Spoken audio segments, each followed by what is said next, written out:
Corla. Minister, I want to fully agree with you in welcoming this directive that gender-based violence directed against a woman is because she is a woman, and that such violence is a manifestation of the historically unequal power relationships between men and women. And I think we should bear that in mind every time we look at this subject, because there are so many aspects of trying to address that problem in this sort of society that has grown up over hundreds of years of relying on women to reproduce the next generation at no cost, to do the care in the home at no cost, and to devalue and undermine the role that women play in society in general. It is a legacy issue, but it's one we can address with a lot of action.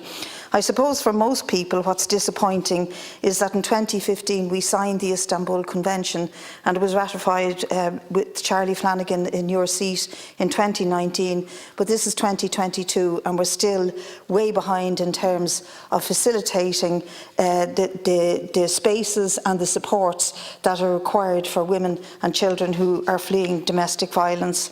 And here I just want to give a shout out in a proud way to two areas. One is Carlow, where our local councillor Adrian has been doing wonderful work on campaign, and it is one of the counties of the 9 that has no refuge.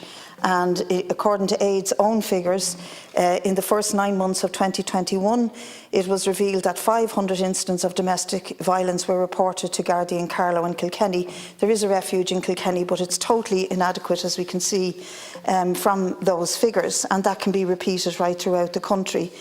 And if the Istanbul Convention in 2015 said that, without spelling out our figures, but when you do the calculation, we should have 472 refuge places and only have 143. There is indeed an urgency around this. There's an urgency around dealing with the courts and the victim blaming experiences that women have, being asked about their sexual history, how much they had to drink, etc., and even their private counselling notes being used. No other crime allows therapy notes to be used in evidence. And then there's the outstanding issue, as other deputies have spoke about, which is the need for a proper non-ethos-based sex education system in this country. We put in a bill in the last Oireachtas, and I believe there's other bills still sitting there waiting to be dealt with. It would be great if this initiative came from the government, but we can't afford to wait from it. And then there's the practical and the most important practical things about having a safe home to live in.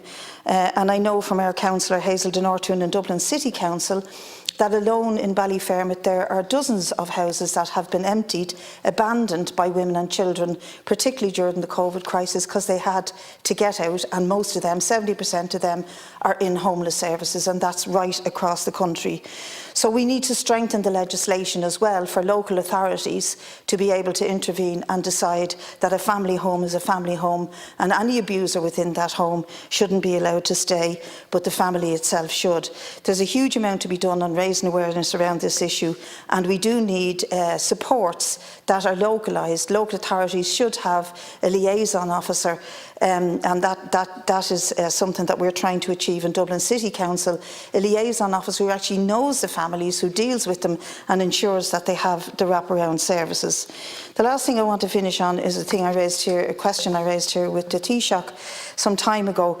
In Poland, there is legislation, very severe legislation, that refuses an abortion on the grounds of rape until you go to court and prove that you had actually been raped. And that is now impacting on hundreds of women fleeing the Ukraine war, now living in Poland, who cannot procure abortions from rape because of war. And there is a bill going before the Polish Parliament today and on Thursday. So on Thursday at 1 o'clock, a number of feminist groups, the Women's Council, ourselves and others will be putting a protest outside the Polish Council on Eden Quay, and we're asking people to support that.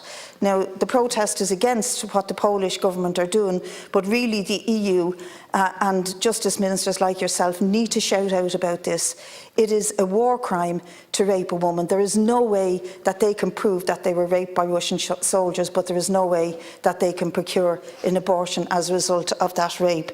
So I think this really goes to the heart of kind of, if you like, a gap or a hypocrisy in the EU, that if this is happening under our noses as a consequence of a war crime, that we should be shouting out about it and really putting pressure on the various states to ensure that that practice is ceased, that women have proper access to reproductive care, but particularly in the case of a war crime and rape.